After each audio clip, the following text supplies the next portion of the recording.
Ahora sí, buenas tardes compañeros y doctora, nosotros somos el equipo D y vamos a hablarles sobre, vamos a tratar el tema de atención del recién nacido pretérmino y postérmino. Vamos a comenzar, ¿le puedes dar a la que sigue por favor? Vamos a comenzar con el tema de atención del recién nacido pretérmino. Por lo tanto, tenemos que conocer cuál es su definición de este. ¿Le das a la que sigue por favor? Pues bien, la OMS nos da una definición de que un recién nacido pretérmino es aquel el que lleva o culmina su nacimiento antes de completarse las 37 semanas o antes de 259 días de gestación, desde el primer día del último periodo menstrual. Ahora bien, esto hay que tomarlo en cuenta porque aquí también va a haber una clasificación que igualmente nos la da la OMS. Hay aquí, bueno, hay como también una clasificación que lo maneja la guía de práctica clínica del parto pretérmino, pero aquí está hablando más que nada del parto. Aquí yo lo que seguí para poder tratar sobre lo que es el recién nacido pretérmino, pues es la clasificación que da la OMS, que es más adecuada a las semanas de gestación. Vamos a encontrar primeramente que va a ser aquel bebé que se nazca antes de las 28 semanas de gestación, se le va a denominar que es extremadamente prematuro. Este va a ocurrir entre un 5.2% a un 5.3% de todos los recién nacidos pretérminos. Ahora encontramos a los que se encuentran en la clasificación de muy prematuras, que va de la semana 28 a la 31 de gestación. Y esto va a corresponder a un 10.4% de todos los partos pretérminos, o de los recién nacidos pretérminos, mejor dicho. Después tenemos a otro y a un último grupo que se considera de moderadamente prematuros, que va de la semana 32 a la 36. Y estos aquí es donde se va a encontrar la mayor proporción de recién nacidos pretérminos, ya que va a corresponder a un 84.3%. Además, aquí se habla de una subclasificación dentro de este grupo, que es en prematuros tardíos, que van desde la semana 34 y 36 de las semanas de gestación. Algo muy importante a considerar aquí es que a veces es como muy incierto o puede ser desconocido la fecha, por ejemplo, la FUM, la fecha de última menstruación, para poder estimar una buena nacional. ¿Se escucha bien mi audio? Sí, un Ahorita poquito sí. cortado, Sí, todo pero bien. Ay, perdón, ok, ya. Bien. Ahora por esto, de que a veces es incierto la fecha o de la última regla, pues también se puede estimar una clasificación de acuerdo al peso al nacer. Algo cuantitativo que tenemos, pues es al momento de que nace el bebé, pues lo podemos pesar. Y aquí entran igual tres grupos, que es aquel bebé que pesó menos de 2.500 gramos dentro de la primera hora. Se le va a reconocer o se le va a clasificar como un recién nacido prematuro con bajo peso al nacer. Ahora tenemos otra clasificación que es de prematuro de muy bajo peso cuando valga la redundancia, su peso sea menor a 1.500 gramos y extremadamente prematuro cuando su peso es inferior a 1.000 gramos al nacer. Estos tres puntos no los puse aquí porque lo encontré recientemente cuando estaba repasando para exponer sobre esta clasificación de acuerdo al peso. Sin embargo, en la monografía, ahora sí que les especifiqué que también se puede encontrar esa clasificación de acuerdo al peso, obviamente considerando que es, recién nacido pretérmino, antes de las 37 semanas. ¿Le das a la que sigue, por favor?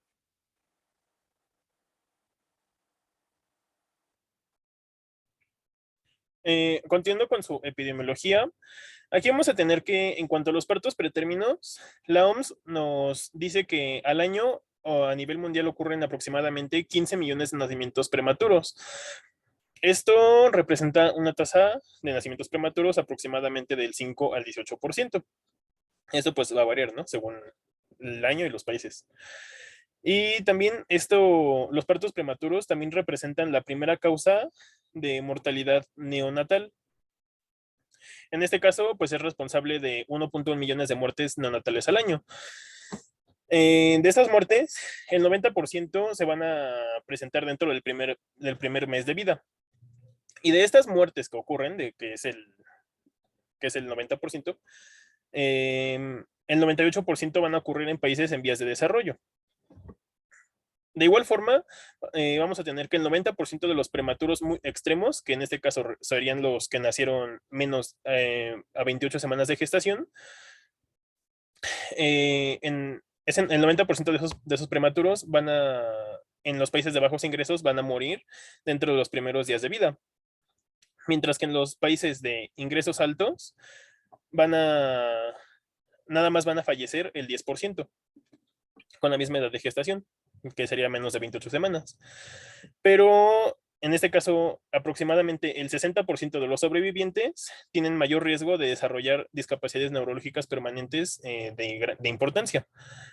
Aquí en esos cuadritos se nos presentan, digamos acá en el cuadro 1, los 10 países con el mayor número de nacimientos prematuros a nivel mundial, que vemos que en primer lugar estaría India, China, Nigeria, Pakistán, Indonesia, Estados Unidos, Bangladesh, Filipinas, República Democrática del Congo y Brasil. Serían los 10 países a nivel mundial con mayor número de nacimientos. Y como podemos ver, pues la mayoría de los países vendrían siendo de países asiáticos, ¿no? También aquí en el cuadrito 2 vamos a tener los 10 países con las tasas más elevadas de nacimientos. Esa tasa se va a calcular según el número de nacimientos prematuros por cada 100 recién nacidos vivos. Entonces aquí pues cambian, ¿no? Los que tienen mayor números, así general, son los del cuadro 1. Pero ya sacando tasas, pues son diferentes países. En el que el primer lugar tendríamos Malawi con la tasa más alta, que serían 18.1 recién nacidos por cada 100 nacidos vivos. Y pues aquí va disminuyendo, ¿no? Que después en segundo lugar Comoras, luego Congo, Zimbabue, Guinea Ecuatorial, Mozambique, Gabón, Pakistán, Indonesia y Mauritania en décimo lugar. Y aquí en tercer lugar, en el tercer cuadrito, tendríamos la tasa de nacimientos prematuros por cada 100 nacimientos, pero en América Latina. Entonces aquí encontramos que la que tiene tasa más alta de nacimientos prematuros sería Costa Rica, que tiene el 13.6%. En segundo lugar, El Salvador, Honduras, Belice, Uruguay, Nicaragua, Brasil, Bolivia, Colombia, y bueno, aquí están todos estos. Y bueno, nosotros que estamos en México, estaríamos en el 16 lugar en cuanto a América Latina, con una tasa del 7.3%. La que sigue.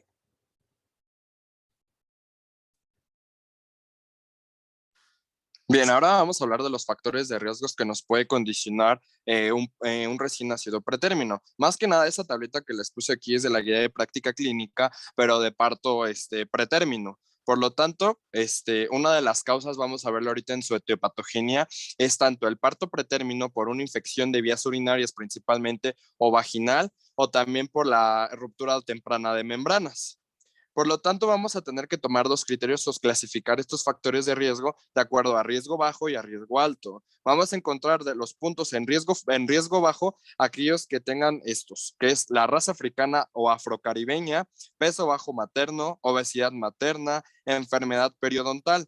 Aquí algo muy importante es la enfermedad periodontal, ya que se ha encontrado una alta relación en pacientes que sufren de alguna enfermedad periodontal, ya sea están condicionadas más que nada a tener mayores niveles ¿cómo decirlo?, de prostaglandinas y citocinas proinflamatorias, y esto va a conllevar una inflamación. Y esta inflamación puede llegar a la unidad fetoplacentaria a través de la circulación sanguínea, y esto nos puede llevar a una contracción uterina. Una de las bacterias más asociadas a estas enfermedades periodontales es la Pretobella intermedia, que pues obviamente está muy relacionada principalmente a los partos pretérminos, que es lo que estamos viendo ahorita, al recién nacido pretérmino y al bajo peso al nacer. Por lo tanto, va a ser de mucho cuidado en aquellas pacientes que tengan una mala higiene bucal el tener control de esos hábitos, y también si tiene alguna infección, pues inmediatamente controlarlo. Y obviamente, como les decía, además de la enfermedad periodontal, pues también están otras infecciones como es la vaginosis bacteriana, que puede tener o puede estar muy relacionada con el parto pretérmino.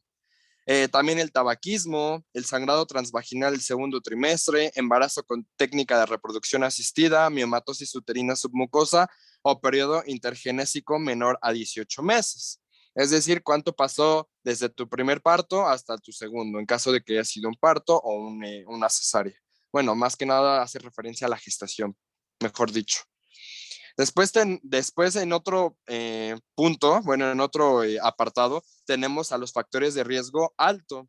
Y dentro de estos encontramos al antecedente de parto pretérmino previo, el antecedente de 3 pérdidas o antecedente de parto pretérmino espontáneo menor a 34 semanas, la gestación gemelar, mujeres con embarazo único y longitud cervical menor de 25 milímetros medida por ecografía transvaginal entre las semanas 20 a 24, o mujeres con una longitud cervical menor a 15 milímetros a las 14 y 15 semanas. Obviamente, como lo está diciendo ahí el punto, esta longitud cervical va a ser medida a través del ultrasonido transvaginal, y la longitud cervical pues se calcula es más que nada entre la distancia que hay entre el orificio cervical externo al orificio cervical interno. Obviamente, entre más pequeño sea esta longitud cervical, mayor probabilidad existe de que se presente un parto pretérmino.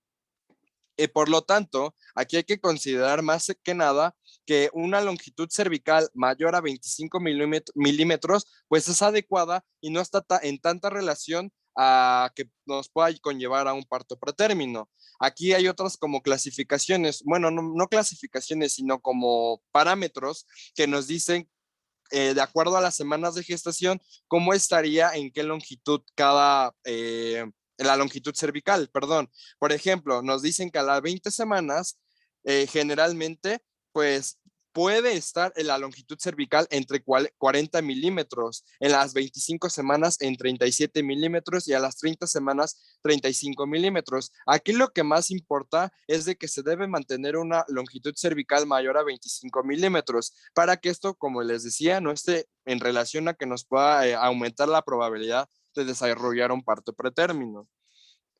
Ahora, ya siguiendo con los últimos puntos, pues también tenemos mujeres con embarazo gemelar o múltiple y cervix corto, que es lo que les decía, de la longitud cervical, gestación múltiple, polidrapnios, defectos mullerianos como es el útero didelfo, el septado, el unicornio y el arcuato. El útero didelfo hace referencia a que existen 2 cuerpos uterinos y 2 cervix, es decir, es un útero doble. También tenemos al útero septado, es aquel que está dividido por el centro. También tenemos al útero unicorne, pues ese útero unicorne hace referencia a que solamente el útero presenta un lado. O también está el bicorne, en donde presenta 2 cuerpos uterinos y un cervix, que es el que tiene como forma de corazón. Y por último, hoy tenemos al arcuato, que es el que presenta como una abolladura o una prominencia en la parte superior del útero, que es más que nada como el tabique, o sea, está en un intermedio entre el septado y el útero normal, porque aquí solamente presenta como que se empieza a desarrollar el tabique o el septum, y pues ahí está, ahí se queda solamente formándonos como una prominencia o una abolladura. Y también tenemos antecedente de decono cervical. Aquí el decono cervical, pues sí lo encontré mucho, de hecho en la guía de práctica clínica hace mucho mención sobre esto, y este cono cervical, pues más que nada se puede decir que es como una biopsia, ya que va a ser aquel proceso terapéutico donde se va a llevar a cabo una incisión en forma de cono en el cuello uterino o en el cervix.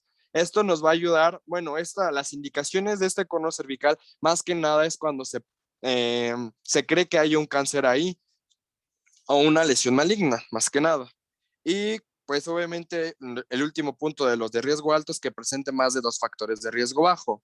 Ahora acá les puse factores no modificables y modificables. De los factores no modificables, obviamente encontramos la edad, la raza, el antecedente de cono cervical, el sangrado transvaginal en segundo trimestre y el uso de técnicas de reproducción asistida.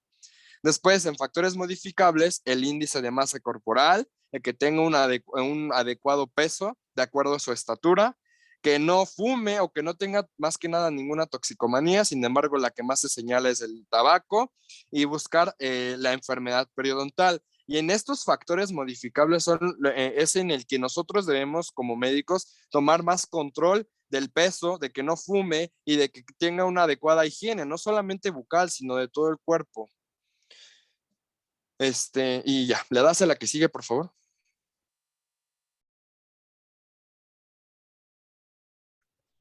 Ok, en cuanto a su etiopatogenia, bueno, ya vimos, ¿no? Esta va a estar muy relacionada con sus factores de riesgo que va a tener. Pero en la forma en que va a funcionar esto, va a ser que van a haber varios factores que nos pueden desencadenar, ya sea una labor de parto o pretérmino, una ruptura de membranas o una incompetencia cervical, los cuales van a conllevar a un parto pretérmino. Pero todo esto va a ser desencadenado por diferentes factores. Uno de ellos va a ser el factor genético, que en el factor genético va a ser de importancia el antecedente de un parto pretérmino anterior o una ruptura de membranas previa en otro embarazo.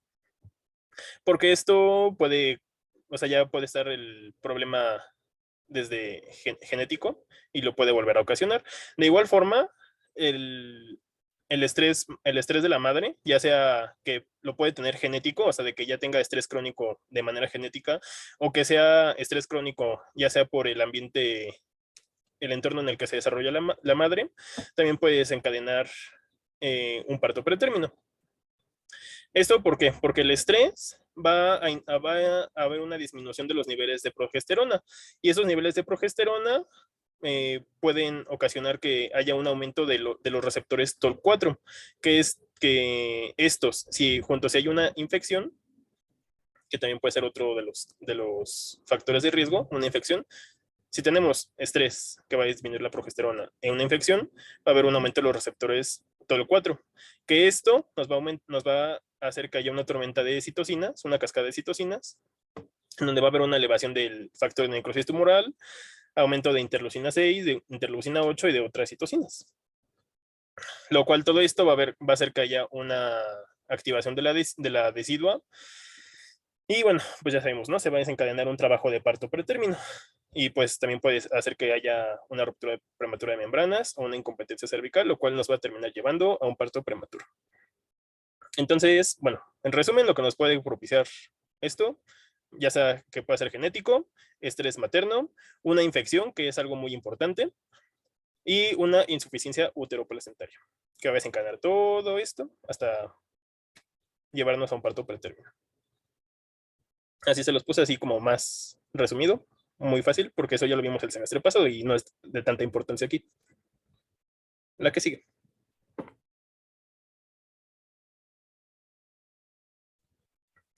Y bueno, ya pasó eso, ya hubo el parto pretérmino. Ahora, ¿qué es lo que se va a hacer? Bueno, aquí vamos a tener que, al momento de que van a hacer el bebé, lo primero que se tiene que hacer es un control de temperatura. ¿Cómo se va a hacer esto? Principalmente se va a hacer con una habitación donde el bebé va a tener una temperatura entre 23 y 25 grados la habitación. Esto para evitar las pérdidas de calor en el bebé que acaba de nacer. Esto porque, bueno, si de por sí en el bebé es fácil que pierda calor, en uno que es pretérmino, pues es todavía mucho más fácil. Entonces, pues se necesitan tener esos cuidados de temperatura. Igualmente se necesita tener una cuna de calor radiante con un servocontrol y un sensor de temperatura. Esa tiene que estar previamente calentada. También se tiene que envolver al bebé en una bolsa o manta de polietileno. Se le tiene que poner un gorrito en la cabeza. Se necesita igualmente de una incubadora precalentada para su traslado. Y en este caso, los recién nacidos que sean menores a 1500 gramos deberán ser colocados tan pronto como sea posible en la incubadora, una incubadora humidificada de doble capa, y deberá mantenerse ahí hasta que crezca y pese 1600 gramos. Y esto, bueno, ya que pese los 1600 gramos, se puede posteriormente pasar a una cuna abierta, pero esto va a depender de las condiciones del bebé en las que se mantenga. La que sigue. Bueno, eso es lo primero, ¿no? De igual forma, se necesita tener un control de los signos vitales del bebé. Aquí para esto va a ser de gran importancia que ya sea que el personal médico o de enfermería se tenga una vigilancia estrecha de estos parámetros. En este caso, la forma correcta que se tendrá que hacer es que en las primeras 2 horas posteriores al nacimiento se tiene que monitorear cada 30 minutos. Y posteriormente se va a hacer cada entre 2 a 4 horas en el primer día de vida. ¿Y cuáles son los parámetros que se van a evaluar? Bueno, en estos casos se tiene que registrar la temperatura, que la temperatura tiene que oscilar entre 36.5 a 37.5 grados centígrados. Igualmente, la saturación de oxígeno debe de ser de entre el 86 al 95% y se deben de evitar estas fluctuaciones. Por eso, en este caso, por lo que maneja la guía de práctica clínica, es que se tiene que configurar la incubadora en la que se va a mantener para que estos niveles de saturación los detecte la máquina, o sea, los deseados, y los detecte la máquina. O sea, si bajan estos niveles, pues va a sonar una alarma. Y pues es importante, ¿no? Para atenderlo inmediatamente. Igualmente, la frecuencia respiratoria se debe de mantener entre 40 a 60 respiraciones por minuto y la frecuencia cardíaca entre 100 a 160 latidos por minuto. En cuanto a la presión arterial media, esa también se tiene que estar monitoreando según la edad gestacional, el peso y días de vida. Aquí la guía de práctica clínica nos maneja esta tablita que nos va a decir según la edad postnatal que tenga el bebé y el peso que tenga al nacer, de cuánto debe de ser la presión arterial media. Entonces, en este caso, bueno, ya sea que se puede evaluar junto el peso al nacer con la edad postnatal o la edad gestacional junto con la edad postnatal. La edad gestacional pues sería a las cuántas semanas de gestación nació. Y la edad postnatal, pues cuántos días de nacido ya tiene. Entonces, en este caso vamos a tener que si el bebé tiene de entre 1 a 3 días y nació entre la 22 y la 27 semana de gestación y su peso fue menor a 1000 gramos, la presión arterial media tiene que ser igual a la edad gestacional. De igual forma, si pesó de 1000 a 1501, su presión arterial media debe ser de 30.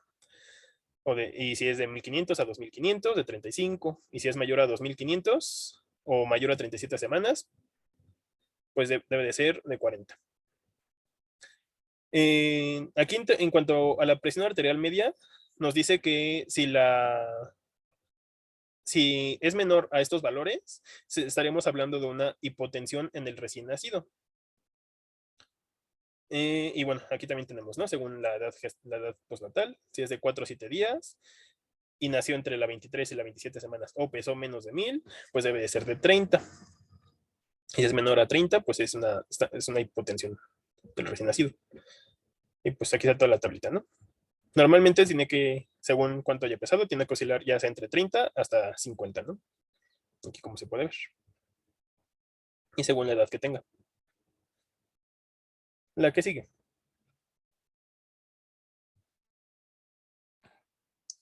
Siguiendo con el cuidado del recién nacido pretérmino sano, según la guía de práctica clínica, hay 3 parámetros que se deben de vigilar de forma especial, lo cual es la respiración, la glucemia y los niveles de bilirrubinas. Comenzando con la respiración, aquí lo que se recomienda es supervisar la frecuencia respiratoria y el trabajo de la respiración con simplemente la inspección. Esto tras una hora después del parto.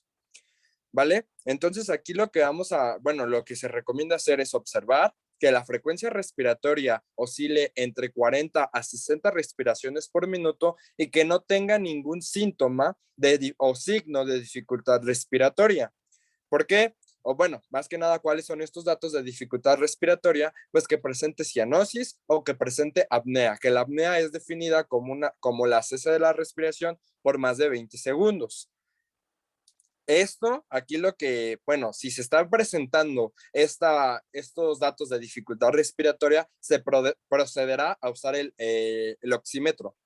En este oxímetro, pues lo que se asegura es mantener niveles de 90 y 95%, aunque también la misma guía de práctica clínica señala que valores aceptables entre 85 a 95 son de porcentaje de saturación, pues es considerablemente bueno. Por lo tanto, estos son los 2 parámetros importantes en cuanto a la respiración. Recordemos entonces mantener una frecuencia respiratoria entre 40 a 60 respiraciones por minuto y una saturación entre 85 a 95%. Esto primeramente se va a hacer con la inspección y posteriormente, si se encuentran datos de dificultad, pues se usa el oxímetro. Ahora, con respecto a la glucemia, lo importante aquí de la glucemia es observar los síntomas que pueden presentar los pacientes. Pero antes, la glucemia o el control de esta es para evitar que haya hipoglucemia o que el neonato pues presente esto, porque puede ser muy peligroso para el recién nacido porque puede dejar secuelas neurológicas graves, ¿vale? Entonces hay que vigilar si tiene, aquí la guía de práctica clínica, como en el cuadrito de la derecha, donde dice de evidencia, son los signos que debemos de vigilar que pueden darnos pauta a que el recién nacido esté padeciendo hipoglucemia. Por lo tanto, hay que vigilar si no tiene dificultad para alimentarse, irritabilidad, letargia, hipotonía, llanto anormal, temblor, hipotermia, respiración irregular, quejido, apnea, cianosis, taquicardia o bradicardia, convulsiones y coma. Si el paciente, el neonato, presenta alguno de estos síntomas, es cuando se recomienda hacer o tomar los niveles sanguíneos de glucosa, o lo que le llaman aquí en la área de práctica clínica la glucemia central. Por lo tanto, aquel paciente que tenga menos de 47 miligramos por decilitro, pues se le va a considerar que tiene ya hipoglucemia. Pero no se va a recomendar como tal de que a todos los neonatos que recién nacidos pretérminos, pues se le tome estos niveles de glucosa, al menos de que presenten estos datos. Eso es lo que dice la guía de práctica clínica y principalmente pues para evitar las consecuencias neurológicas graves que pueden dejar esto. Ahora, por otro lado, vamos a ver que sobre las bilirrubinas hay que tomar en cuenta que, pues, más que nada esto también se debe de vigilar por medio de la inspección. Aquí solamente durante las primeras 48 horas de vida. Aquí se va a observar que el paciente, el neonato, no tenga una coloración amarillenta en la piel. Si el paciente presenta esto, pues es cuando ya se le deben de tomar los valores de sanguíneos o séricos de bilirrubinas. Aquí lo importante también del médico es considerar, saber diferenciar entre si se trata de una ictericia fisiológica o patológica. ¿Cómo vamos a poder diferenciar si se trata de una ictericia fisiológica? Primeramente, esta se va a caracterizar por ser monosintomática. ¿Qué quiere decir eso? Que aparte de la coloración amarillenta de la piel y de los tegumentos, pues puede presentar lo que es la letargia uno de estos, no todos, solamente como decía, monosintomática, que puede ser la letargia, la irritabilidad, tonos musculares abnormales, apneas o convulsiones. Ahora, esta va a ser fugaz, va a aparecer del segundo al séptimo día de nacido, va a ser leve. Aquí en esto de leve nos habla a los valores ya séricos de bilirrubina, que aquí encontramos que debe estar inferior a 12.9 miligramos por decilitro. Y si recibe lactancia artificial, esto si recibe lactancia artificial, si recibe lactancia materna de 15 miligramos por decilitro. Estas son las características de la ictericia fisiológica. Entonces, recordemos, es monosintomática, es fugaz, principalmente aparece del segundo al séptimo día, no dura de más de 10 días y es de leve. Esto de leve habla de los niveles séricos de bilirrubina. Los niveles séricos de bilirrubina exactamente se los puse igual en la monografía para no llenar de texto, pero se los comenté igual. Ahora, con respecto a la ictericia patológica, sí vamos a encontrar notables diferencias, principalmente que esta va a aparecer en las primeras 24 horas. Se va a acompañar de otros síntomas. Esta, en lugar de ser monosintomática, va a ser poli.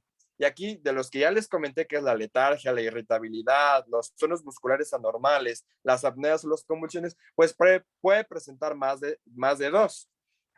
Y además de esto, la ictericia patológica dura más de 10 días. Puede llegar hasta 2 semanas si se está recibiendo lactancia materna. Entonces, esto es lo importante de tomar en cuenta en cuestión de las bilirrubinas, de los niveles de bilirrubinas. ¿Y esto por qué? Va a ser muy importante por las complicaciones que le puede dejar al recién nacido. Dentro de las principales complicaciones que encontramos está la parálisis cerebral, la hipoacusia, la sordera y alteraciones visuales. De hecho, hay una patología que también señala muy importante la guía de práctica clínica, que es el kernicterus, que también se le puede conocer como la encefalopatía ictérica. Y esto es por un exceso de depósito de bilirrubina no conjugada en el globo pálido, que es parte de los ganglios basales a nivel sistema nervioso central.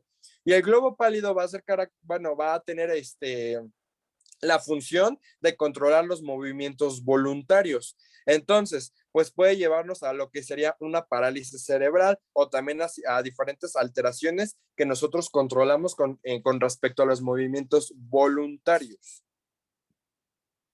¿Le das a la que sigue, por favor? Ahora continuando en cuanto a sus requerimientos hídricos y nutricionales, aquí vamos a tener que el principal objetivo del aporte de los nutrimentos en el recién nacido prematuro va a ser mantener el crecimiento y un desarrollo similar al que tenía en el útero materno, que el crecimiento que se tenía ahí era de entre 15 a 20 gramos por kilogramo al día. Entonces eso lo tenemos que mantener. También el otro objetivo va a ser mejorar el desarrollo neurológico y el otro va a ser prevenir las deficiencias nutricionales específicas. Aquí vamos a tener que en la primera semana de vida se va a presentar una reducción del peso. Esa reducción del peso se va a dar por pérdida de agua principalmente. Entonces, la guía de práctica clínica nos da una disminución de máxima que debe de tener el bebé al día. Entonces, en este caso, en el primer día debe de haber una disminución del 3% del peso corporal. En los 3 primeros días tiene que ser del 7%. Bueno, hasta el 7% máximo. Y en la primera semana de vida, o sea, ya acabando la primera semana, debe de haber una disminución máxima del 10%. El cual este peso se deberá haber recuperado dentro de los 14 días posteriores al nacimiento. Entonces, por ello va a ser recomendable pesar diariamente a los recién nacidos y vigilar que no exceda esta disminución de peso máximo permitido, para que si lo hace, pues igualmente atenderla inmediatamente. Entonces, la guía de práctica clínica nos dice que el requerimiento de líquidos que necesita el recién nacido prematuro va a ser de entre 70 a 80 mililitros por kilogramo. Y posteriormente se deberá ir incrementando de a 10 mililitros por día hasta llegar al 7º día de vida. Y en cuanto al aporte energético, este va a ser importante para mantener el metabolismo basal, la temperatura corporal y que se mantenga un crecimiento adecuado. El aporte que necesita va a ser de entre 70 a 80 kilocalorías por kilogramo al día. Esto durante la primera semana. Y posteriormente se va a dar un incremento gradual hasta alcanzar entre 110 hasta 140 kilocalorías por kilogramo al día a partir de la segunda semana de vida. La que sigue. En cuanto al requerimiento de proteínas, la meta va a ser otorgar un aporte de proteínas y de energía necesaria para lograr una ganancia de peso semejante a la intrauterina, igualmente como ya vimos anteriormente. En este caso va a ser necesaria una ingesta enteral de proteínas de 3.6 gramos por kilogramo al día. O también puede manejarse de otra forma, que puede ser como 2.8 gramos de proteína por cada 100 kilocalorías. Otro nutriente de importancia va a ser el calcio y el fósforo. El requerimiento de calcio y fósforo va a depender de la edad gestacional del bebé en el que haya nacido.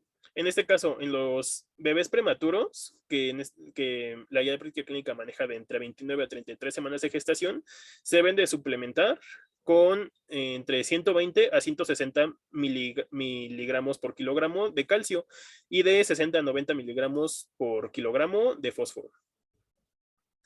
En cuanto a los prematuros tardíos, que en este caso nos maneja que es de 34 a 37 semanas de gestación, se deberán administrar de 70 a 140 miligramos por kilogramo de calcio y de 35 a 90 miligramos por kilogramo de fósforo.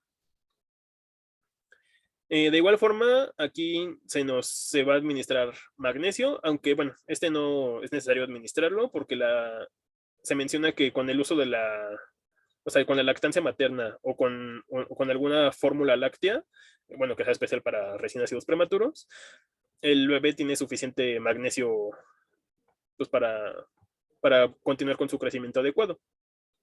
En este caso, bueno, lo que se nos menciona es que con la lactancia materna va a tener valores suficientes de magnesio que semejantes a los de la vía intrauterina, que sería de 0.15 milimoles por kilogramo al día. Bueno, igualmente la relación que va a guardar entre calcio y magnesio deberá de ser de 11:1, o sea, 11 de calcio y 1 de magnesio. Esto va a ser para optimizar la absorción de ambos nutrientes. También otro nutriente de importancia es el hierro, ya que los recién nacidos prematuros van a tener un mayor riesgo de desarrollar anemia ferropénica en los primeros 6 meses de vida. Entonces, es importante que se administre un aporte de hierro de 2 miligramos por kilogramo al día. Esta porción es en los recién nacidos de entre 1.500 a 2.500 gramos.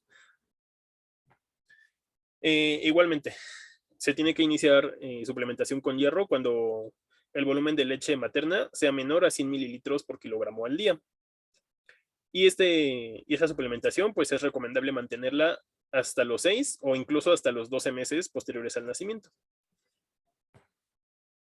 Aquí vamos a tener otras recomendaciones de micronutrientes que, bueno, aquí nos manejan, ¿no? La guía de prescripción clínica. De hierro serían de 2 a 3 miligramos por kilogramo al día. De zinc de 1.1 a 1.2 miligramos por kilogramo al día. De sodio de 69 hasta 115 miligramos por kilogramo al día. De potasio de 66 a 132. De cloro de 105 a 177. De selenio serían de 5 a 10 microgramos por kilogramo al día y de yodo de 11 a 55 microgramos por kilogramo al día. La que sigue. Y de igual forma, bueno, aquí está la tablita, la puse a repetir. Aquí tenemos las vitaminas, que igualmente son recomendables que se tenga los valores el recién nacido prematuro. Bueno, aquí les dejo la tablita para no alargarme tanto diciendo todas, pero pues aquí están los cuántos requiere el bebé. De la vitamina A, D, K, C, y los del complejo B. La que sigue. Continuando con esto sobre la alimentación del recién nacido pretérmino, vamos a ver que se va a recomendar inmediatamente el inicio de la alimentación enteral. Bueno, aquí lo que recomienda tanto la OMS como la GPC es de que se debe iniciar la lactancia materna a libre demanda, priorizando la alimentación por succión al seno materno.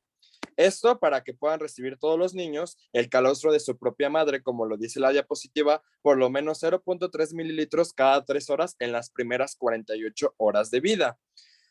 Aquí, obviamente, hay que individualizar la forma de alimentación que va a tener cada uno de los recién nacidos pretérminos, en el caso de que no puedan comenzar con la succión al seno materno. Y por lo tanto, tenemos dos. Uno que es la alimentación en bolo y otro que es la succión no nutritiva o alimentación no nutritiva. Comenzando con la succión no nutritiva, con la alimentación en bolo, perdón, esta lo que va a consistir es en administrar un volumen prescrito de leche en un corto periodo de tiempo cada 2 a 3 horas por gravidad por sonda o si no hay capacidad de succión coordinada o con vaso. En esto quiere decir que la alimentación se va a dar por fracciones. O sea, la leche materna, ya sea que se dé por medio de la sonda o por medio de un vaso. Algo que corre, bueno, que aquí señala la GPC, es de que se pueda producir el síndrome de confusión de pezón, que es en este caso, pues el bebé no va a poder como detectar o poder saber cuál es el pezón verdadero de la madre. Pero si obviamente tampoco el recién nacido pretérmino puede comenzar con esta alimentación en bolo, ya sea por la sonda o por el vaso, pues existe la succión no nutritiva, que va a estar recomendada, como aquí dice, a todos los recién nacidos prematuros con edad gestacional entre 32 a 34 semanas de gestación.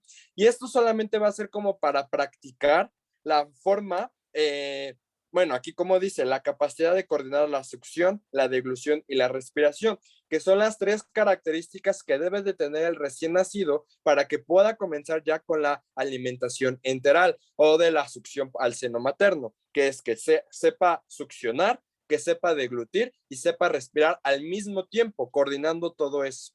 Entonces aquí obviamente se debe de observar qué puede cada uno de los recién nacidos prematuros hacer, y si no puede obviamente desde un inicio comenzar con el seno materno, pues existen estas 2 técnicas. Ahora, ahí en ese cuadrito dice que se recomienda alimentar con leche humana fortificada a los recién nacidos con peso menor de 2000 gramos, perdón, y suspender al alcanzar dicho peso siempre que mantenga un crecimiento adecuado. Por lo tanto, dentro de las medidas generales que se tienen que tomar para el cuidado del recién nacido prematuro, es que se debe mantener una velocidad de crecimiento de 15 gramos por kilogramo al día. Obviamente esto se va a hacer vigilando el peso, la longitud corporal y el perímetro cefálico.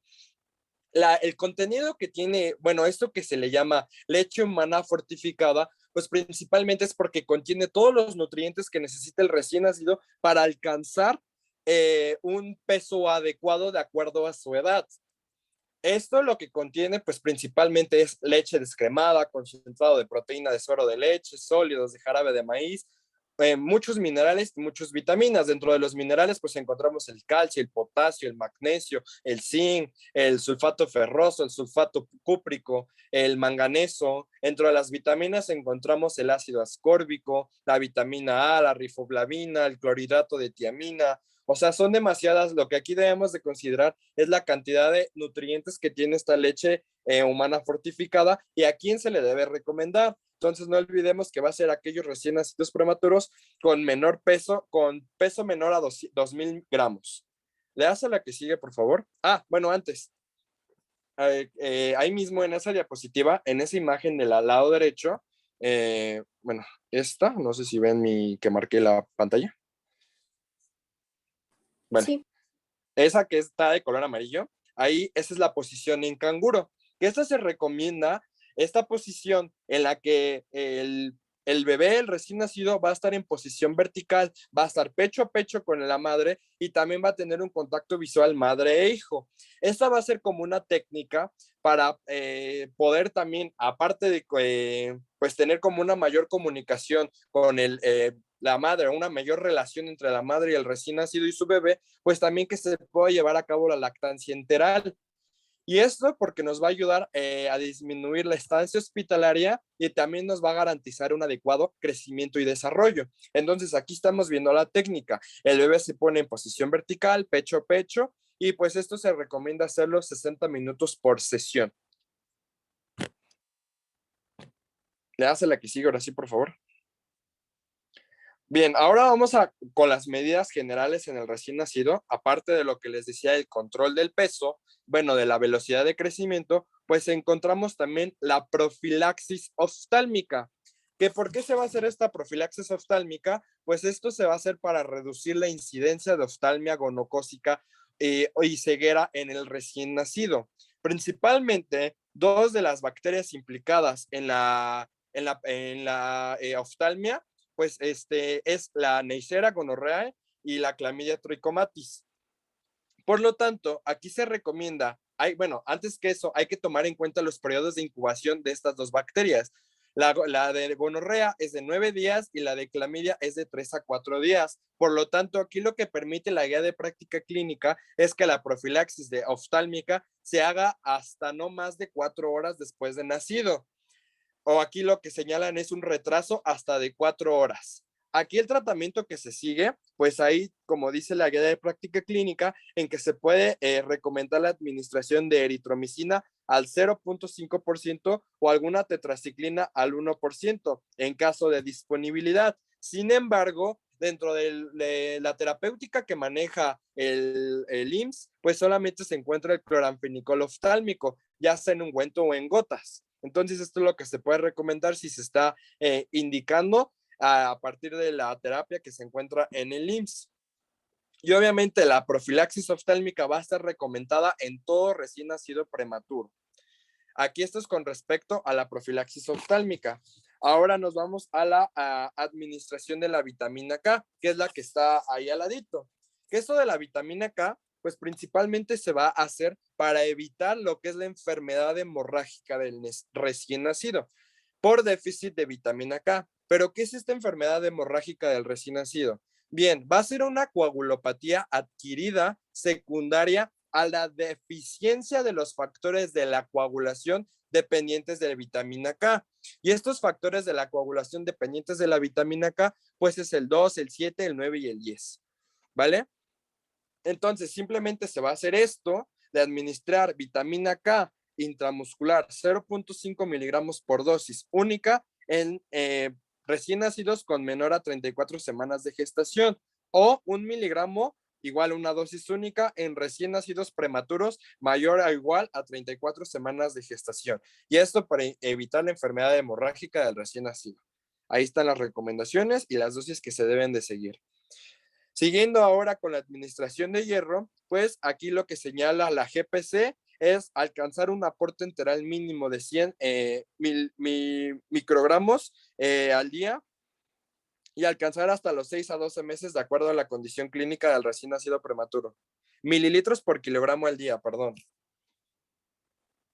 Y bueno, aquí otra cosa, ahí está un signo de lavado de manos, es que el lavado de manos se va a seguir en los 5 momentos recomendados por la OMS. No sé si ya habían escuchado hablar de estos 5 momentos de la OMS, pero se los platico un poco. Estos 5 momentos de lavados de manos de la OMS, pues señala que se debe lavar las manos antes del contacto con el paciente, antes de la asepsia o un proceso aséptico, después de la exposición a líquidos corporales, después del contacto con el paciente y después del contacto con el entorno del paciente. Son los 5 lavados que se deben mantener o los 5 momentos de la OMS que señala, que se deben y más que nada se deben de respetar en los recién nacidos prematuros porque tienen mayor probabilidad o están más susceptibles a infecciones. Por lo tanto, se debe tener mucho cuidado con eso. También es por esto que se recomienda mantener el cordón umbilical seco y limpio. Así, pues como les decía, el manejo del mismo con manos limpias. En caso de utilizar un aséptico local, solamente está permitido el uso de clorhexidina al 4%. Esto es con respecto a medidas generales en el recién nacido pretérmino. ¿Le das la que sigue, por favor? También en cuestión de las transfusiones, antes les había comentado la administración de hierro enteral, pero también se debe tener el cuidado de las tomas sanguíneas, ya que obviamente las tomas sanguíneas en un recién nacido pretérmino, pues también puede condicionarnos a que se pueda llevar o se pueda desarrollar una anemia ferropénica en el recién nacido. Y bueno, aquí la cuestión de la tabla que se está viendo ahorita a continuación en su pantalla es sobre las indicaciones de la transfusión pues de sangre principalmente.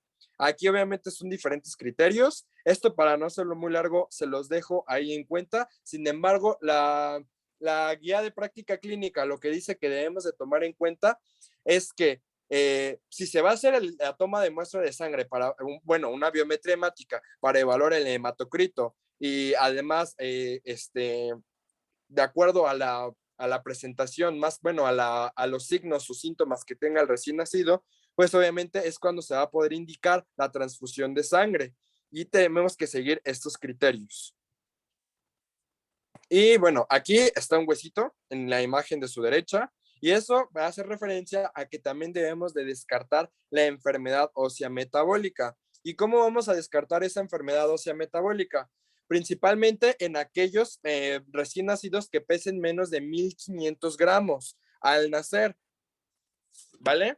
Y obviamente el tratamiento que se le debe de dar a aquellos pacientes que se les diagnostique esta enfermedad metabólica ósea, pues es con leche humana fortificada y con suplementación de vitamina D de 400 a 1,000 unidades internacionales por día. Y otras cosas importantes también de las medidas generales en el recién nacido pretérmino es que no se debe tratar la enfermedad por el reflujo gastroesofágico, perdón, que es diferente a la enfermedad por reflujo gastroesofágico, porque la enfermedad ya nos va a dar síntomas y signos en el recién nacido. Y también vamos a ver más adelante una de las complicaciones o las causas de morbi y mortalidad en los recién nacidos pretérmino, que es la apnea, y no se recomienda el uso de metilsantinas para el tratamiento de esta. Vale, le das a la que sigue, por favor.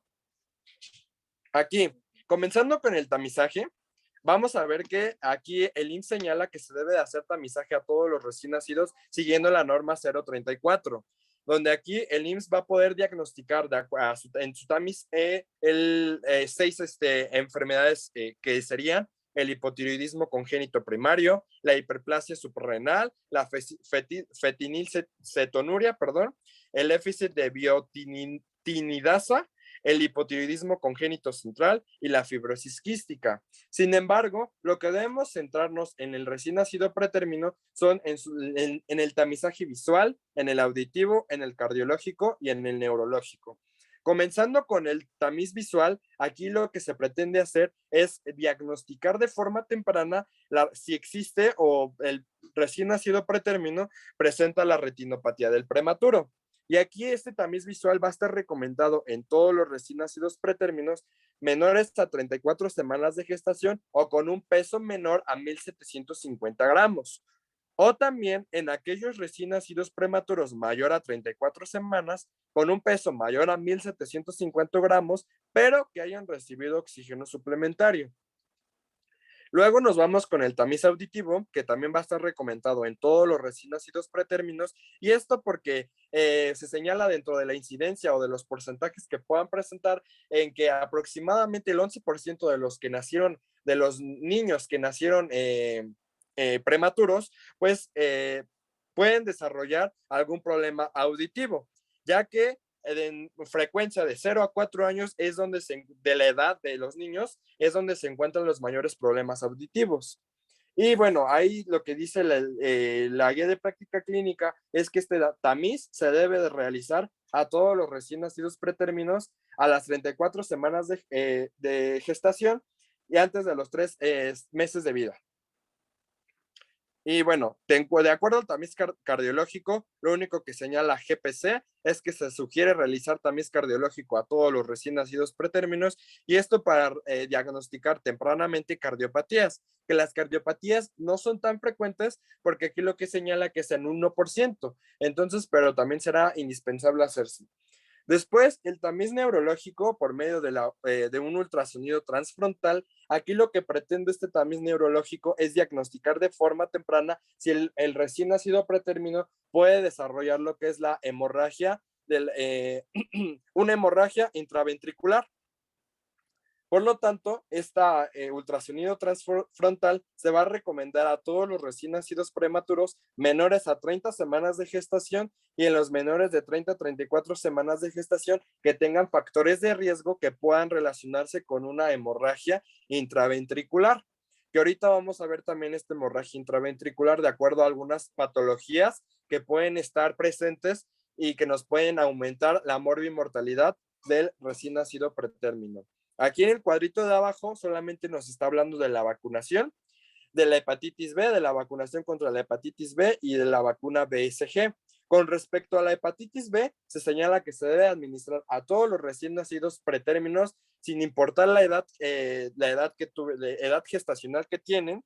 Y también, bueno, aquí lo importante es de la BCG, que esta se recomienda vacunar a partir de los 2,000 gramos de peso o que el recién nacido pretérmino tenga mayor a 34 semanas de gestación. ¿Le das a la que sigue, por favor? Esta es una tablita donde nos menciona los criterios para que el recién nacido pretérmino pueda salir del hospital. Aquí, esto se los voy a mencionar de forma rápida, sin embargo, pues aquí lo van a tener, igual en la guía, en la monografía, lo vamos a desarrollar un poco más de por qué es importante vigilar estos puntos. ¿Vale? ¿Le das a la que sigue, por favor? Y ahora bien, vámonos con lo que es el índice de CRIP, que este índice de CRIP viene del inglés de Clinical Risk Index for Babies, que este va a ser útil para medir el riesgo de mortalidad durante la hospitalización en recién nacidos pretérminos, en la unidad de cuidados intensivos, en la UCI, ¿vale? Aquí lo que vamos a tomar en cuenta son 6 puntos importantes. Bueno, son 5, solamente que uno se divide en 2. El primero de esos puntos es el peso, que aquí obviamente va a tener un puntaje y de acuerdo a ese puntaje vamos a ver el porcentaje de letalidad que tiene el recién nacido para poder pues tener, bueno, de morir, más que nada. Entonces vamos a empezar, comenzando con el peso, vamos a ver que aquel recién nacido pretérmino que sea mayor a 1350 gramos va a tener un puntaje de 0. Aquel de entre 851 a 1350 gramos de 1, entre 701 a 850 gramos de 4, menor o igual a 700 gramos de 7. También algo que se toma en cuenta es la edad gestacional. Si es mayor a 24 semanas, un puntaje de 0. Y si es menor a 24 semanas, a un puntaje de 1. A las malformaciones, aquí lo que se debe de tomar en cuenta es que las malformaciones no toma como las más severas, que sería la trisomía 18, la agenesia renal, la anencefalia, las cardiopatías congénitas o la hernia diafragmática congénita. Estas son como malformaciones que no toman en cuenta este índice para poder estimar el porcentaje de letalidad. Por lo tanto, aquí las malformaciones congénitas dan un puntaje de 0. No hay riesgo para la vida de 1 y si hay con riesgo inmediato para la vida es de 3. Ahora, las mediciones de la fracción inspirada de oxígeno, pues aquí es lo que les decía que se dividía en 2, que es en las primeras 12 horas de vida y después de las 12 horas de vida. Aquí obviamente igual de acuerdo a la fracción inspirada de oxígeno, si es menor a 40, es de un puntaje de 0, si es entre 41 a 60 de 2, si es de 61 a 90 de 3 y si es de 91 a 1 de 4. Igualmente se hace lo mismo que con después de las 12 horas de vida. Y después tenemos el máximo exceso de bases en las primeras 12 horas de vida, que dice que mayor de menos 7 milimoles por litro es de 0, de menos 7.05 a 9.9 de 1, de 10.0 a menos 14.9 de 2 y menor o igual a menos 15 de 3. La importancia de este es tomar en cuenta, o ya una vez que se está correlacionando con los datos del paciente, en este caso del recién nacido pretérmino, pues se va a contar los puntos. Si tiene de 0 a 5 puntos, ahí nos estamos, bueno, aquí lo saqué de un artículo donde se hizo un estudio, vamos a tomar solamente en cuenta los parámetros que están en los círculos rojos. Ahí que CRIP es en puntos, donde nos señala que de 0 a 5 puntos el porcentaje de letalidad es de 0. Si tiene entre 6 a 10 puntos, el índice de letalidad es de 15.7%. Si es entre 11 a 15 puntos, el porcentaje de letalidad es de 62.6%. Y si tiene más de 15 puntos, el porcentaje de letalidad es del 100%. Eso es lo importante del índice de CRIP. Es un índice o un parámetro que se utiliza en los cuidados intensivos, en la unidad de cuidados intensivos, para estimar el riesgo de mortalidad de un recién nacido pretérmino. ¿Vale? Este es pues, prácticamente su utilidad de este índice. ¿Le das a la que sigue, por favor?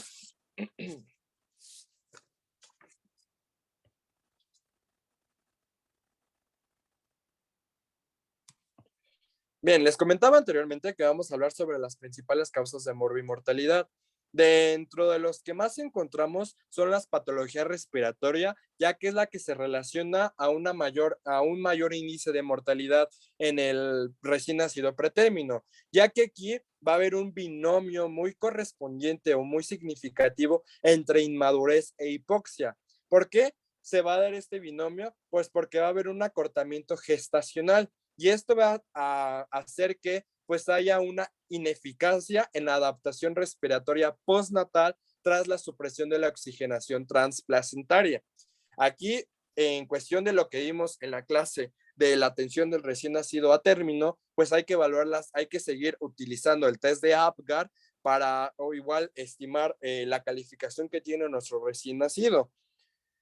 Entonces aquí, por eso es lo que les vamos a describir principalmente de forma muy general, más que nada su definición de estos trastornos. Más que nada aquí estamos hablando de los cardiorrespiratorios, que los que nos condiciona a una mayor morbimortalidad. Comenzando con la enfermedad de membrana hialina, que también es ya considerada como el síndrome de dificultad respiratoria en el recién nacido, o como la enfermedad por déficit de surfactante. Aquí la característica de esta enfermedad de membrana hialina es que va a haber una inmadurez pulmonar. Esta inmadurez pulmonar se va a dar por un déficit del surfactante. Este es déficit del surfactante. Bueno, lo que debemos de saber que lo que hace este surfactante normalmente es que va a reducir la tensión superficial de la interfase entre el aire y el líquido alveolar.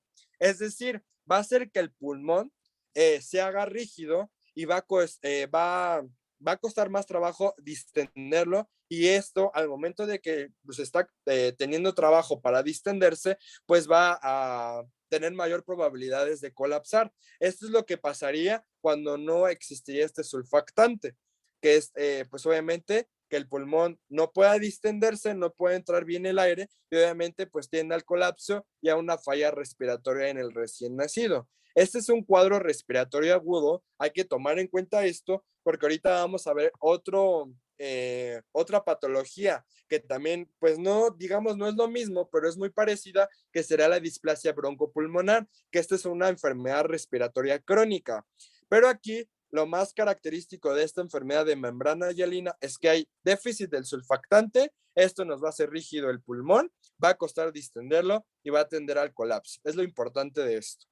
Obviamente, esta es la enfermedad más prevalente en cuestión de las patologías que pueden presentar el recién nacido pretérmino.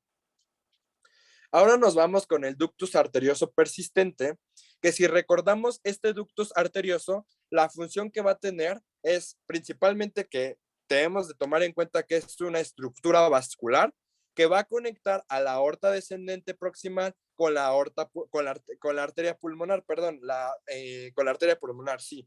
Es lo que estamos viendo ahí señalado. Estamos viendo de color rojo a la aorta descendente y estamos viendo de color azul a la arteria pulmonar, ¿vale? Una saliendo del ventrículo derecho y una saliendo del ventrículo izquierdo. Lo que va a hacer esta estructura vascular en la etapa gestacional es conectar estas dos arterias, este flujo de sangre venosa con sangre arterial. Sin embargo, este ductus arterioso debe cerrar fisiológicamente, o bueno, normalmente, después de las 10 a 15 horas de que el bebé nació, pues. Ahora bien, si cuando se le denomina ductus persistente es cuando ya pasaron más de 15 horas y sigue abierto este ductus arterioso. Y obviamente, como dice ahí, va a ser la complicación frecuente entre los prematuros menores a 1.500 gramos y menor a 32 semanas de gestación. Si este ductus arterioso cierra, se va a convertir en lo que es el ligamento arterioso, ¿vale? Ahora, ahí abajo del esquema del corazón, pues dice que la hiperoxia favorece el cierre del ductus, mientras que la hipoxia, pues lo va a aumentar que pues se siga abierto este ductus. ¿Vale? Entonces aquí lo que hay que considerar del ductus arterioso persistente es cuándo debe de cerrar, dentro de las 10 a 15 horas después del parto, y que y clínicamente cómo se diagnosticaría también es importante esto. Esto lo puede hacer el pediatra o lo puede hacer el cardiólogo, y lo que encontraría pues es un soplo sistólico de eyección. Y este soplo sistólico de eyección, si se encuentra a través de la auscultación, obviamente vamos a estar pensando de que todavía está el ductus arterioso abierto. Y hay que seguir la terapia pertinente para obviamente cerrarlo y evitar complicaciones en el recién nacido. Principalmente, pues, problemas cardíacos que puedan afectarlo de una forma en la etapa de la niñez o en cuestión de su desarrollo, más que nada. Le das a la que sigue, por favor. Después tenemos otro de las causas de morbimortalidad, los trastornos igual cardiorrespiratorios. Encontramos a las pausas de apnea y a la displasia broncopulmonar.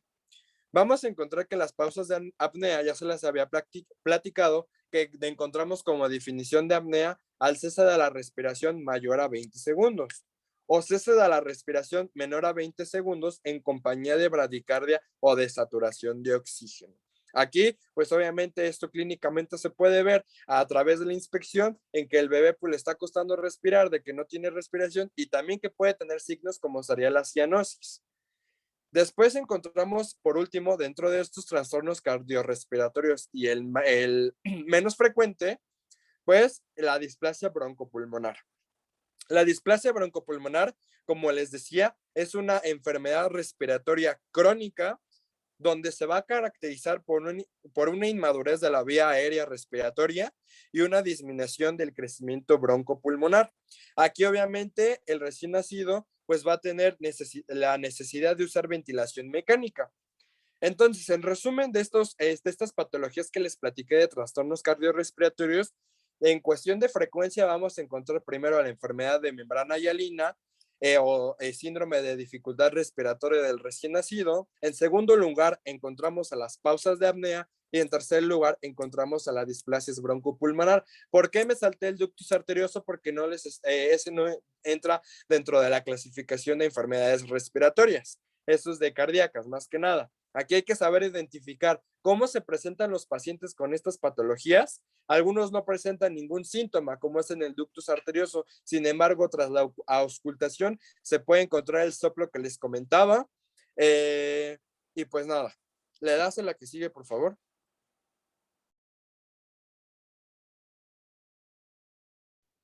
Bueno, continuando con las causas de morbimortalidad en cuanto a los trastornos neurológicos, vamos a tener que las alteraciones del neurodesarrollo van a tener una frecuencia muy elevada en los prematuros de muy bajo peso. De hecho, el 50% de las anormalidades neurológicas de la infancia van a ser causadas por la prematuridad. Aquí una de las más importantes vendría siendo la hemorragia intraventricular, en la que su frecuencia en prematuros, en este caso los prematuros que pesen menos de 750 gramos, va a ser mayor al 50%, mientras que baja al 10% en los de peso superior a 1250 gramos. Esta va a ser causada por una fragilidad de la estructura vascular a nivel de la matriz germinal, también debido a una escasa migración neuronal, una pobre mielinización de la sustancia gris y la susceptibilidad a la hipoxia a los cambios de la osmolaridad. Todo esto va a hacer que sea más frecuente un sangrado a nivel subependimario y por lo tanto una consecuente hemorragia intraventricular. De igual forma, otro de los más comunes va a ser la leucomalacia periventricular, la cual va a representar el daño por hipoxia más importante en la sustancia blanca del prematuro, y su incidencia va a estar representada en un 1 al 3% en los de muy bajo peso. Entonces aquí la más importante va a ser la hemorragia intraventricular. La que sigue.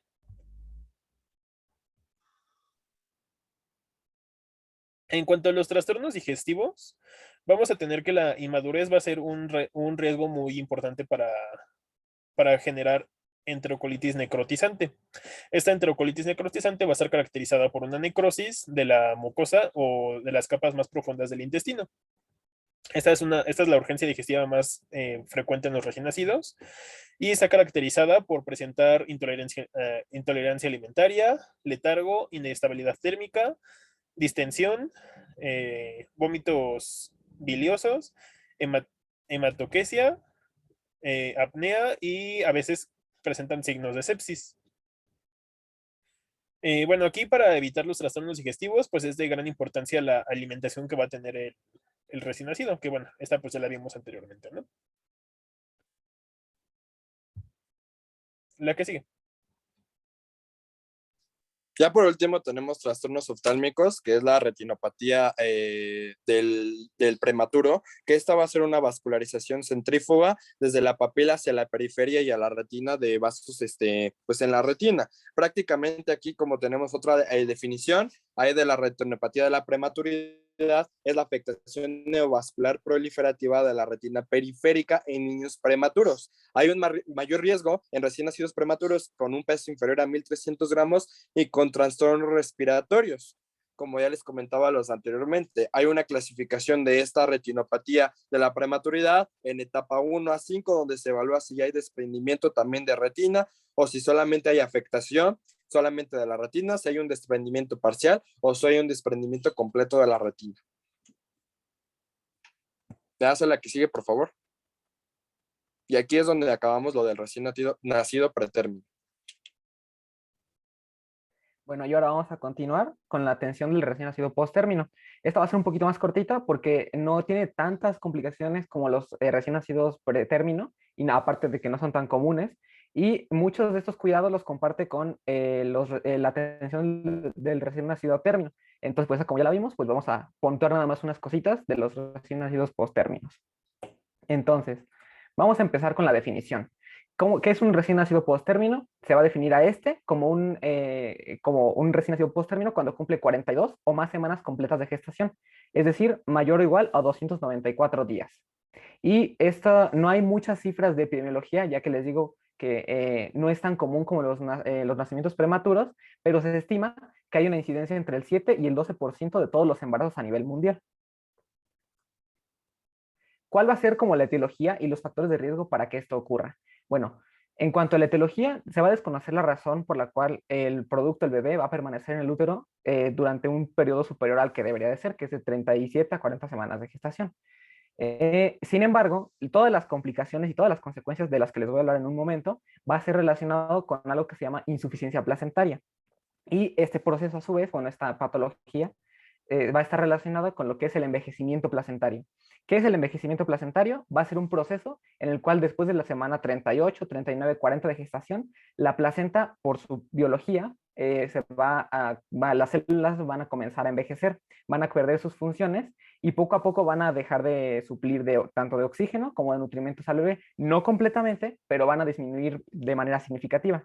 Y esto va a traer consecuencias como puede ser hipoglucemia, como puede ser que baje la saturación de oxígeno y haya hipoxia o una asfixia perinatal y pueda haber sufrimiento fetal agudo, entre otras muchas cosas. Entonces, la insuficiencia placentaria es como el núcleo, la fisiopatología principal de lo que pasa en un embarazo postérmino y el por qué es importante también que sepamos atenderlo.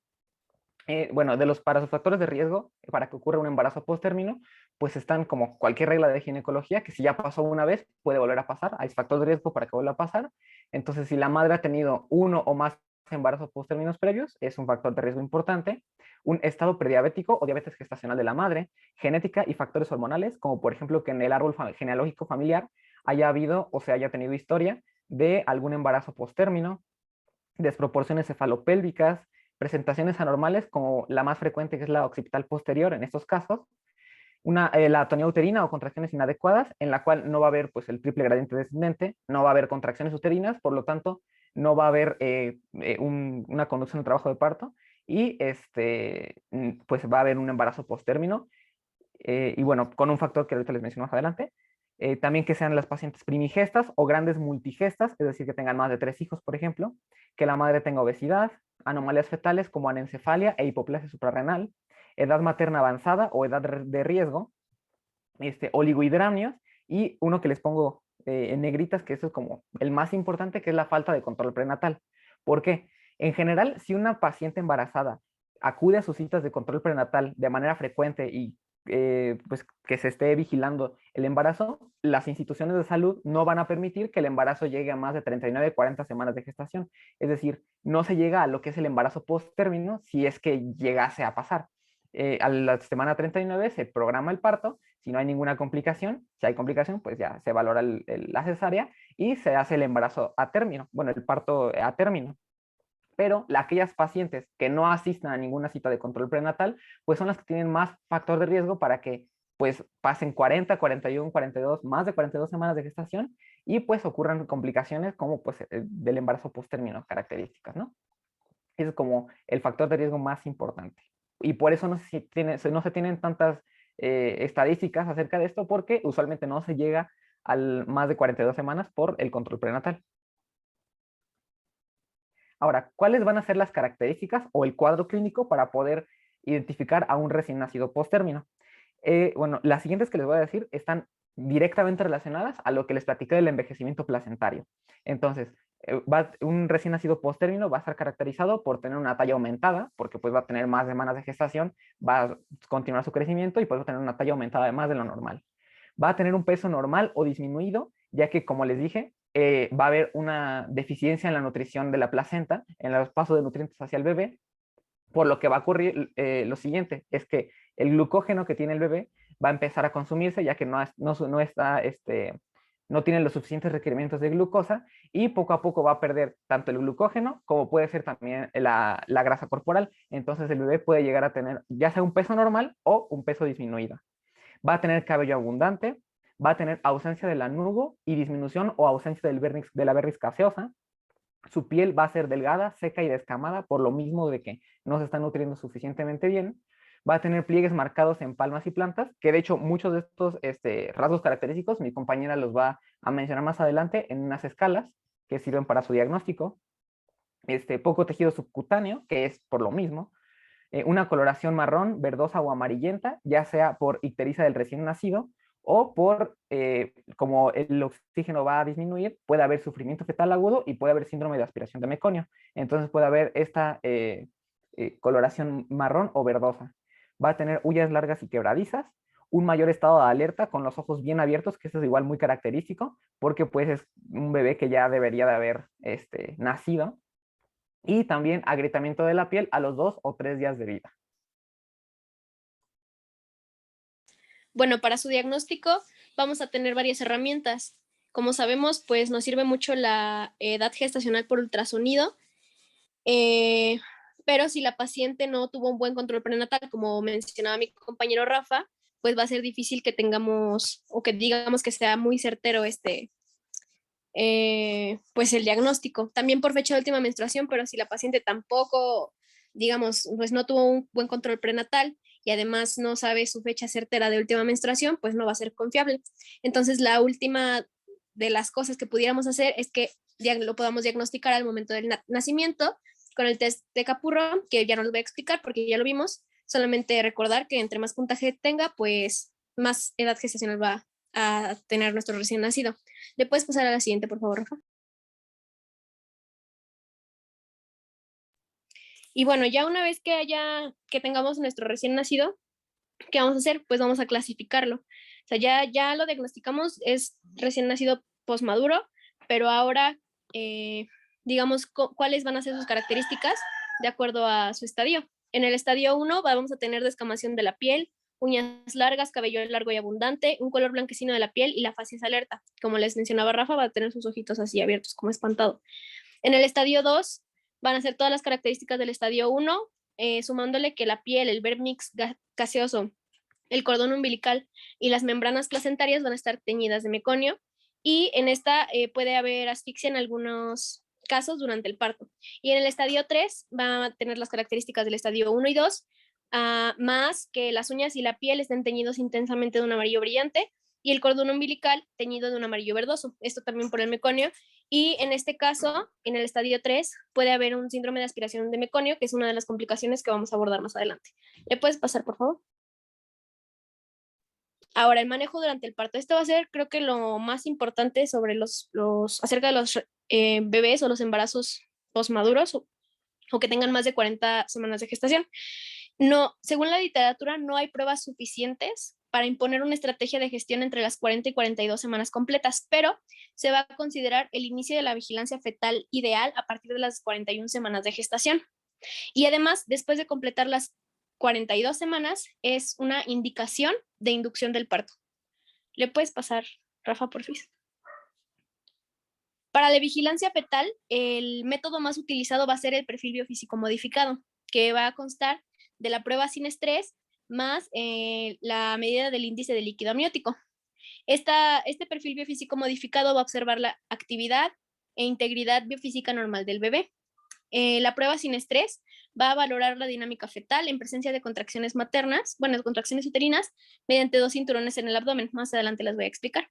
Y en el índice de líquido amniótico va a obtener la cantidad de líquido amniótico por medio de una ecografía y va a servir para pues, ver posibles complicaciones de acuerdo al volumen. Y pues el perfil biofísico modificado es el estudio más adecuado 2 veces por semana a partir de la semana 41. Por ejemplo, si nuestra paciente sí tuvo un buen control prenatal y sabe que ya está en la semana 41, pues vamos a empezar a hacer vigilancia fetal. ¿Le puedes pasar, Rafa, porfis? Para la prueba sin estrés, vamos a tener varias indicaciones. La paciente va a comer 1 hora o 1 hora y media antes. Esta prueba no puede ser en ayuno. Vamos a colocar 2 paletas, una a la altura del fondo uterino y otra en el dorso del bebé, que va a ser el Doppler. Además, vamos a darle o otorgarle un botón extra a la mamá para que apriete cuando ella sienta movilidad fetal. Entonces, la prueba sin estrés va a evaluar la frecuencia cardíaca fetal promedio en un periodo de 10 minutos, teniendo en cuenta bueno, ahorita les voy a explicar eso, que ¿le puedes adelantar una, por fin, Rafa? Y ahorita te regresas a esa. Ahí les puse un estudio y cada cuadrito equivale a 30 segundos. Ahora sí, regrésate. Entonces vamos a sumarlo para que se hagan 10 minutos y vamos a tener el promedio. De ahí, pues también vamos a estudiar la variabilidad de latidos en un minuto, que más o menos radican entre 5 a 25 latidos por minuto, las aceleraciones o las desaceleraciones y los movimientos fetales y contracciones uterinas. Ahorita les voy a explicar lo de las aceleraciones y desaceleraciones. ¿Le puedes pasar una, por favor? Bueno, como les estaba explicando, este estudio va a ser con un cardiotocógrafo y vamos a tener 3 resultados, por así decirlo. El normal va a ser el reactivo, o sea, el resultado reactivo. Este va a presentar al menos 2 aceleraciones de 15 segundos, pues de 15 latidos por encima de la basal. Acuérdense que este estudio, a ver, déjenme ver si puedo rayar, va a, por ejemplo, ese cuadrito que acabo de rayar. La basal, digamos que esté en 15 latidos por minuto, pero pues las aceleraciones que van a ser como, digamos, cuando haya una contracción, pues vamos a tener más frecuencia cardíaca, entonces esas va a ser aceleraciones. Y van a ser normales cuando haya 2 en 15 segundos, que es el periodo de acá. Acuérdense que un cuadrito equivale a 30 segundos, entonces va a ser medio cuadrito de aceleración. Luego, el no reactivo es cuando no presenta aceleraciones. Cuando tenemos este tipo de resultado, lo normal es que se repita el estudio durante otros 20 o 30 minutos. El estudio dura 20 minutos normalmente, pero se va a alargar para ver si pues cambia a que sea reactivo. Y si no cambia, pues se debe de inducir el parto o cesárea. Luego, el patológico. Este sí presenta un aumento, o sea, una taquicardia o una bradicardia en la frecuencia cardíaca basal del bebé, o una desaceleración, o sea, que en lugar de que haya un pico hacia arriba, pues que esté hacia abajo y no, pues eso es, digamos, está mal, es patológico. ¿Le puedes pasar una, Rafa, por favor? Bueno, regrésate una. Solamente igual, si encontramos uno patológico, pues se va a dar indicación para una inducción del parto o cesárea y ya. Ahora sí, puedes pasarle una. Ahora, hablando del índice de líquido amniótico, vamos a utilizar el índice de Phelan y este se va a medir con una ecografía, bueno, con un ecógrafo. La paciente debe estar en decúbito dorsal. Se puede usar un transductor lineal, curvilíneo o de sector y vamos a dividir el útero en 4 cuadrantes imaginarios, evidentemente, y vamos a utilizar la línea media sagital materna para, aquí, para basarnos por ahí, digamos, por así decirlo. Y luego aproximadamente a la mitad digamos, del dorso. Y el transductor se debe mantener paralelo al plano sagital materno. Se va a visualizar un bolsillo no obstruido del líquido amniótico y se va a congelar la imagen, o sea, debemos de buscar el más profundo. Y luego se va a manipular para medirlos, digamos, como este ejemplo que está acá abajo. Vamos a medirlo así, de el más profundo que encontremos y vamos a sumar. Por ejemplo, si acá midió 1, acá midió 2, 3 y 4, se va a sumar 1 más 2 más 3 más 4 y luego se va bueno, ese va a ser nuestro índice, por ejemplo, 4, 5, 6, 7, 8, 9, 10. Entonces ahí tendría 10 centímetros, lo que estaría, digamos, en lo normal, en el líquido normal.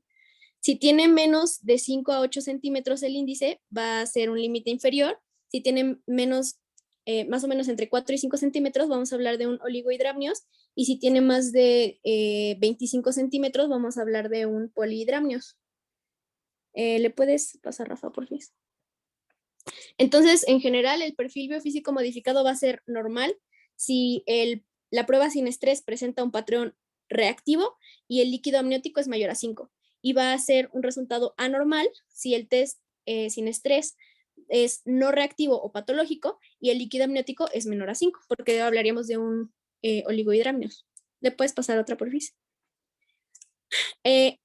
La otra, digamos, prueba de vigilancia fetal ante parto va a ser la prueba con estrés. Esta va a valorar la respuesta del feto al estrés de las contracciones uterinas provocadas artificialmente o incluso pueden ser las del trabajo de parto, pero normalmente son las que son inducidas. Este va a tener 3 posibles resultados. Si el test estresante es negativo, es porque no hay desaceleraciones tardías fetales ante la presencia de contracciones uterinas. Acuérdense que las aceleraciones en el otro test les dije que eran como, digamos, que estaban mal. Hagan de cuenta que como la madre le está dando a través del cordón umbilical al feto, pues digamos, la sangre, pues cuando está la contracción, digamos como si lo apretara, como si hiciera un estado de hipoxia pequeño.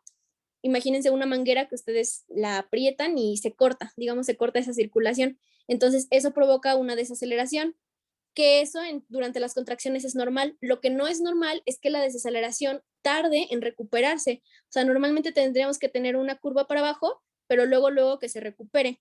En cambio, si tenemos una hacia abajo y tarda mucho tiempo en recuperarse, eso va a ser, digamos, lo malo. Entonces, digamos que esto es lo normal, la negativa. O sea, que esté negativo es bueno.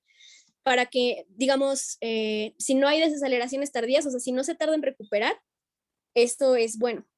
Luego vamos a tener el resultado no concluyente, que va a ser unas desaceleraciones tardías ocasionales, como que a veces va a tardar en recuperarse, a veces no, y se debe de repetir, o bueno, debe de estar más tiempo el estudio, y va a ser positivo cuando hay desaceleraciones tardías en más del 50% de la prueba, o sea, se está tardando demasiado en recuperarse el bebé, y entonces esto nos puede hablar de una hipoxia, y pues por lo tanto esto es lo que provoca muchas veces que haya salida del meconio. ¿Le puedes pasar, Rafa, por favor? Ahí está un esquema de igual de la vigilancia que les acabo de explicar, la pueden consultar más al rato. ¿Le puedes pasar otra, por favor?